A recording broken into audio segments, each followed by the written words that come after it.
the government. So what happened when you register your child with the government, now the government will create a new corporate entity, which is your trade name, the trade name of the child, so that when he becomes 18 years old, he will be able to do business with the corporate world. Now, why do you need a corporate entity to do business with the corporate world? It's very important. A sovereign person has 100% liability on his actions. He is responsible for everything that he does. If he commits a crime, he cannot hide. He has to pay for it. A corporate entity is a limited liability, so it's a limited power also. So you cannot do business with a corporation because it doesn't work in natural law. A corporation can do business with a corporation. Corporation, which is a limited liability, cannot do business with a sovereign, which is unlimited liability. One person over here taking full responsibility, another person is not taking any responsibility. It doesn't work. So they created a name which is similar to your name, but in all capital letter. Now, if you go in English grammar, you will see that proper nouns, proper English doesn't recognize all capital letter. It's always upper and lower case. So the child's name, its Christian name, it's upper and lower case. It represents the child.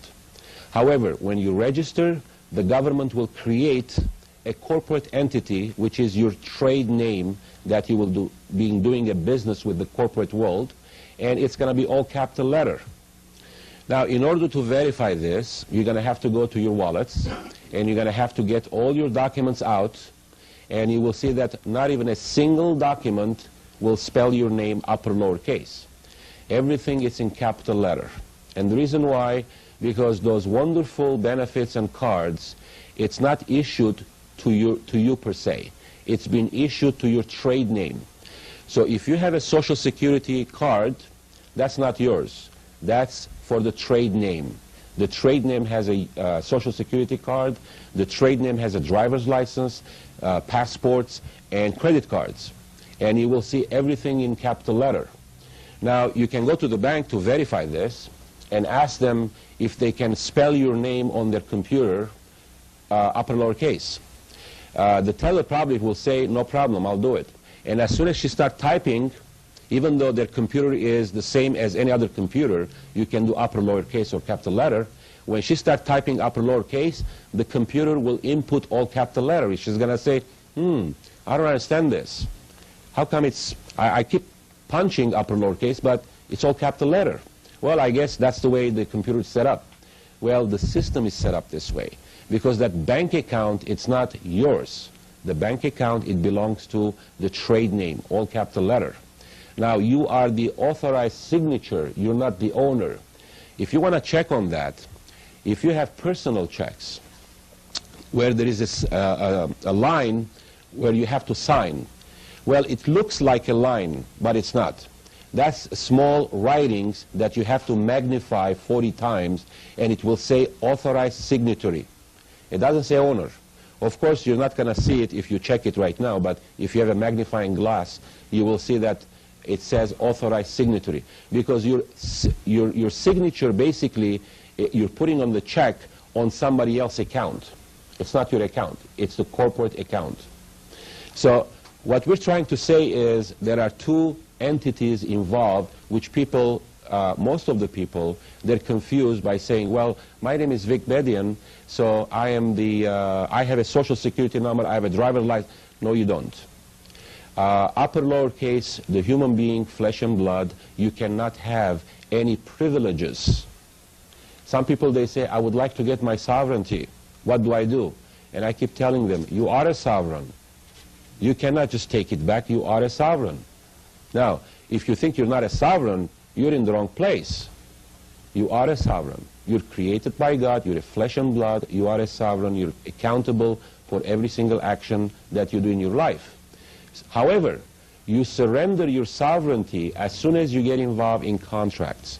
And that happens when you are 18 years old and you start getting involved in Social Security, you're getting involved getting a driver's license, you're getting involved by signing the 1040.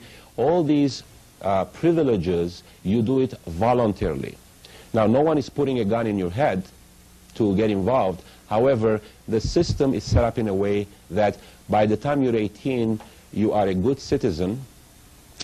The schools, they're going to teach you how to file your taxes. They will basically tell you that you need to get a degree, a job, and you need to pay your taxes so that you can help the country. I have no problem by helping the country. I have no problem by supporting the country, the wealth. However, I do have a problem personally to pay to a third party, not to the benefit of our country, to the benefit of whoever set up this system, which is the international bankers. Now, let's talk about this UCC and what it means to us. Of course, there is natural law. No one can take it away from us. There is the common law, which is English law. And the common law, it's not written, by the way. However, we have books on the common law. And then there is the commercial law. These international bankers, which has nothing to do with the United States, by the way, because every single bank, it's chartered from England. So all their charters comes from England. England controls all the banking system. England controls all the court system and the representatives, which is the judges and the attorneys. And international corporations also controls the media. Not by fraud, by money. They finance. They bought every single one of them. That's why you're not going to hear about this information, because they decide what to put it on the air, what not to put it on the air. So the whole system is controlled by international bankers, international financiers, and they are basically implying their rules and regulations. So don't complain about it, because you cannot change it. They have the money, they created the money, and basically we accepted whatever they offered. If you want to be in the system, well, I say in the system, that means in civilization, in this city in Los Angeles, and you want to live like a decent person and not stopped by any government officials, then you're going to have to play the game, which is accepting your Social Security, opening a bank account, credit cards, paying taxes. You have to do all these things. Well, paying taxes, I don't know, but you have to. The system will basically force you to do all this. You go to apply for a job, and they'll tell you that you need Social Security number. So if you don't have one, they're going to give you trouble. Of course, there are a lot of other ways to deal with it, but we're not going to discuss about those things. The last time when I checked with the Library of Congress, there was over 3 million books, law books, over 80 million statutes. Statutes, they're laws in commerce. And what are these laws? These laws basically based on contracts. And you're really surprised when you're in front of the judge and it says that ignorance of the law is no excuse. And you think about it, there are 80 million of them. So how can I just, try to remember all these 80 million codes so that I don't violate them? It's impossible. However, if you understand that these codes and laws applies only for corporations, remember, a sovereign, which is a king, doesn't need regulations. He is responsible for his actions. A corporation needs to be regulated because it's a limited liability. There are certain things that corporation can do and certain things that they cannot do. It needs to be regulated. So your name, when it's corporate entity, it's being regulated by all these codes. And this is very important. People, they go to the court and they think that they are the same person, that the judge has this summons or a complaint, and their name, it's written all capital letter. So this is the main problem that people, they have. You are not that person. That person is a corporate entity. However, since it was derived out of you, that name, when you were born, and it was given by your parents, it belongs to you. But it doesn't matter what you own in this country. It matters who controls it and who has a security interest. Since you never claimed your property, the government assumes the ownership. Assumes the ownership doesn't mean that they're the owners, but they assume that they have a security interest because it was given to them so that they can use it. What the government